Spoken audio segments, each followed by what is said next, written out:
for settling for it. Oh! Here we go!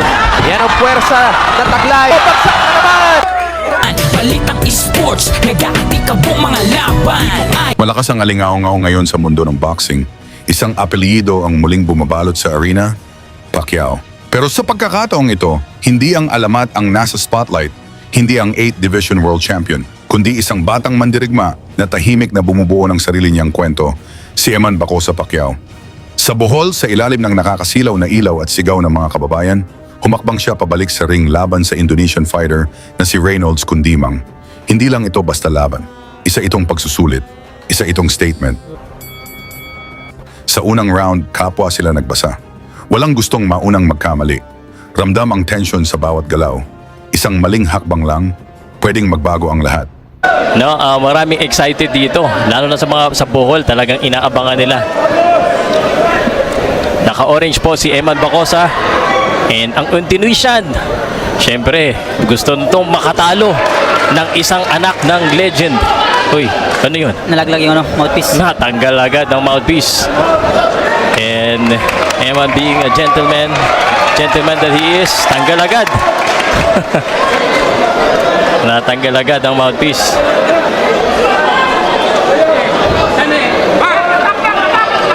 And again, here we go. Tayo dito.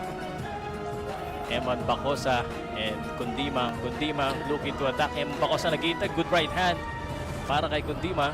Kundimang trying to fake. Kundimang in white. Eman Bacosa pa. Tatlong sunod-sunod ni Kundimang. Alam mo si... Oh! Good uppercut there. Tinanggap yun ni Eman Bacosa. Eman Bacosa high guard dito.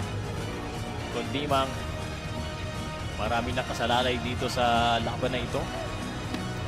Body shot by Kundimang. That is heavy. Talagang disidido itong Kundimang. Eman Bacosa Pacquiao. One thing I could say, Jake, pero dito kay matibay ito. Nakatanggap na rin ito ng mga dekalibre suntok, pero tinanggap lang niya. Kinakaya niya ka, sir. Oh, yun. Siya naman ngayon, naku, yung depensa lang. Oops.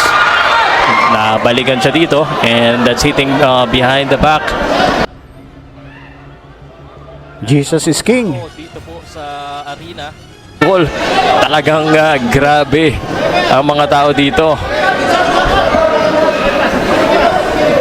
Excited sila sa laman ni Eman Bacosa Pacquiao. Ito na. Nag-aabang lang si si Eman na counter body shot. Wag lang kalimutan Jake, Jake natutulala ka yata eh. Starstruck ka yata eh. Kailangan mo rin magsalita. Wag lang niya kalimutan yung counter ng kalaban, Yun, nakatama, sir. Yun. Wag siya Napakagandang straight. Nakangiti pa kay Jillian ha. Wag lang niya kalimutan yung depensa niya kasi pag sumapasok siya, nakakalimutan niya eh.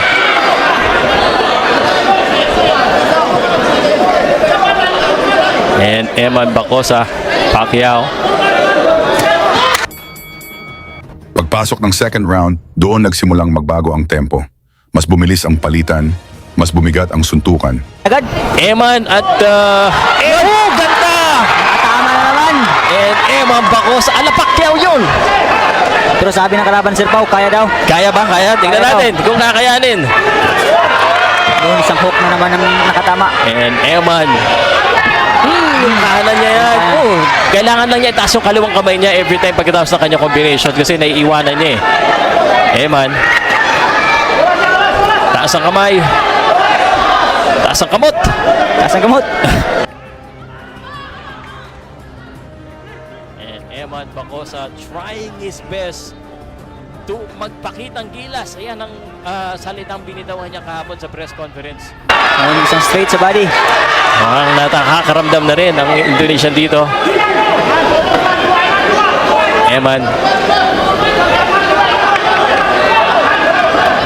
Counter para dito kay Kundimang. Jake, anong advice mo kay Eman kung ikaw? Siguro, sir, mas iba to pa niya lalo yung jab. Masukat niya. Yun, nakatama na naman. Yun. Oh, yan na. Oy. Knockdown yun. Binilangan. At doon unang naramdaman ni Kundimang ang tunay na lakas ng kamao ni Eman. Oh, yan na. Oy. Knockdown yun. Binilangan na. And Eman Bacosa, lalong nabubuhayan. Naka-knockdown siya dito. Inaabangan siya ng counter kita. Counter uppercut eh. Nakita ko yun. Oh, sabi na eh. Yun, Isang solidong tama. Bagsak ang Indonesian, pero bumangon, lumaban. Sinubukan pang salubungin ang mas bata at mas gutom na Pacquiao.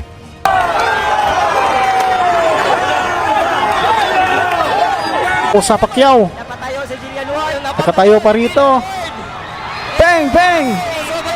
Ayan na. Binubudega na ni Eman itong kalaban. Eman Bacosa. Eman Bacosa. Ang tindi. Nagpapakita ng gilas kay Jillian Ward at sa mga Boholano. Bacosa. Eman Bacosa nagpapakita ng gilas kay Jillian Ward at sa mga Boholano.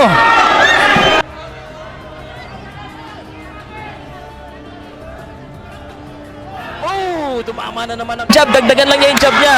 Oh, ayan na! Ayan na! Bumagsak na naman! Bumagsak na naman! Dagdagan lang niya yung jab niya. Hindi nagtagal, muling kumawala ang kombinasyon. Malinis, dire-diretso, parang may mensaheng gustong iparating. Bagsak ulit. At doon pa lang, alam mong iba ang gabi na ito. Hindi siya, wala daw yun. Tatlong bagsak na. Dalawa pa lang. Oy, Sa third round, naging dikitan ang laban. Parehong ayaw magpahuli, parehong gustong ipakita ang puso. Pero sa gitna ng palitan, muling bumigay si Kundimang sa isa na namang malupit na atake. tapusin! Gusto na tapusin ni Eman Bacosa Pacquiao. Sumusugod na. Kaso na out of balance siya. Technically do, medyo masyado siya na-emosyonan dito ha. Mag-ingat siya kasi baka ma-counteran din siya. May counter ka eh. Oo. May counter. Yun yung aking nakikita. But syempre excited tayo lahat. And ayan ang gusto na makita ng mga taong pa yan nakaka-counter siya eh. May lakas si Eman guys.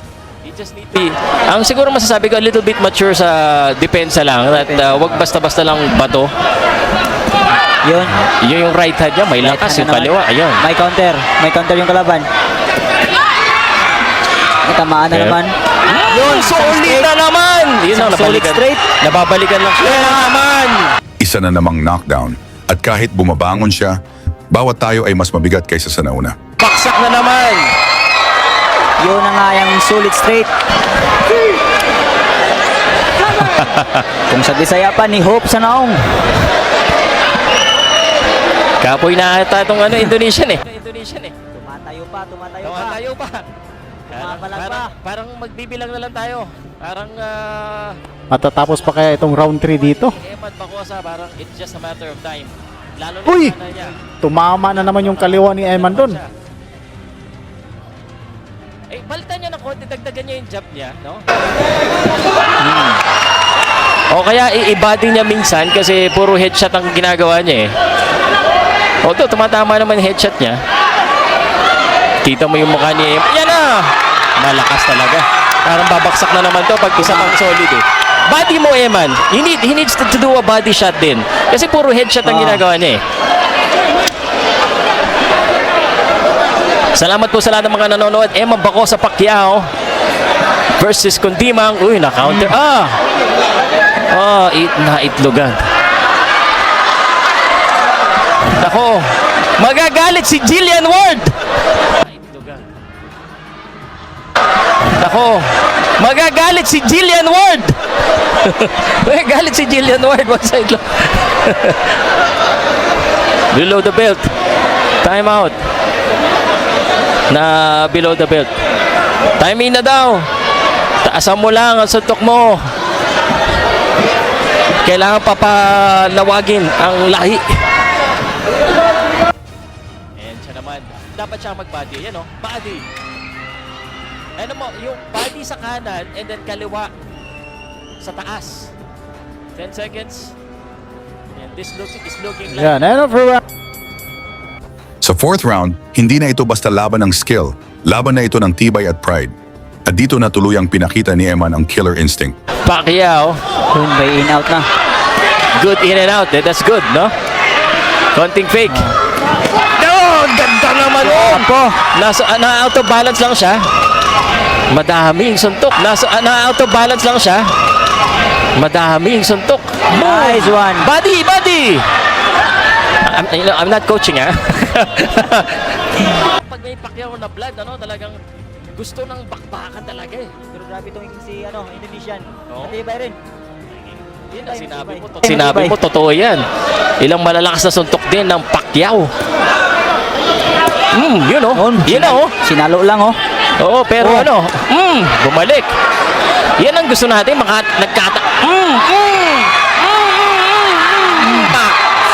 Manny! Parang alam ni Pacquiao eh. Pero tinanggap lang ng Indonesian yun. Grabe. Pero hanggang kailan? Yan ang tanong. Oh, O yan ang tanong. oh. O yan na, solid na naman. Parang kaya niya Sir Pao. Kaya niya suntok yun. Sinalo lang niya lahat. Sinalo. Not a good idea para saluin lahat ng suntok ni Eman. Body. Yan na, bumabody na si Eman. And the crowd here at the Bohol Cultural Center, grabe yan dili. Medyo gassing out na rin, ano? Round number 4 scheduled for 8th round. Hinga ng malalim. 8 rounds ito. That right hand again. Baksak.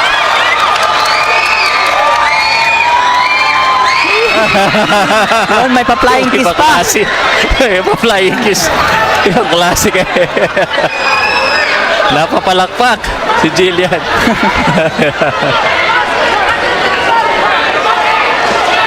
Di ko nakuha na, sayang. Yan na. Baksak na naman. Wala na. Tapos. Wala na. Isang sunod-sunod na kombinasyon. Walang sayang, walang atrasan, bagsak muli ang Indonesian. At sa pagkakataong iyon, pinili ng referee na wakasan ang laban. 5 beses bumagsak ang kalaban sa gabing iyon. Hindi lang ito panalo sa record. Isa itong deklarasyon. Sa murang edad, ipinapakita ni Eman na hindi siya nabubuhay sa anino ng kanyang apelyido. Hindi siya basta anak ni. May sarili siyang ritmo, may sarili siyang lakas, may sarili siyang destinasyon. Ngayon, mas malaki ang tanong. Ito na ba ang susunod na Pacquiao na aakyat sa world stage? May sapat ba siyang talento, disiplina, at killer instinct para maging world champion balang araw? Kayo, ano sa tingin ninyo? I-comment ninyo ang opinion ninyo. Isama ninyo kung saan kayo nanonood. Luzon ba, Visayas, Mindanao, o nasa ibang bansa? Tingnan natin kung hanggang saan na umabot ang suporta para sa bagong pangalan na unti-unting sinusubaybayan ng boxing world, si Eman Pacquiao. Lagi niyong sundan, huwag magpapahuli. Pag-usapan ni bakbakan, balita niya at laban. Mga Pinoy na di nagpapagapi. Salamat sa mga suporta na lagi nandyan.